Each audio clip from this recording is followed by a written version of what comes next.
Hello বন্ধুরা, আগের পার্টে দেখতেই পেয়েছিলে আমরা বাসে করে কোথাও একটা যাচ্ছিলাম। চেনা চেনা লাগছে না জায়গাটা? হ্যাঁ, আমরা মিলেনিয়াম পার্কে এসেছিলাম 6:45-এর ক্রুজ শোতে অ্যাটেন্ড করার জন্য।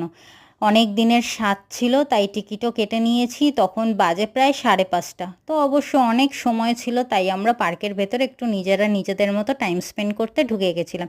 তো কিন্তু বসার জায়গা কোথায়? সব বসার জায়গা তো অকুপাই করে রেখেছে নতুন নতুন লাভবার্ডসরা। তো তাই নেহাত আমরা এখানেই বসেছিলাম।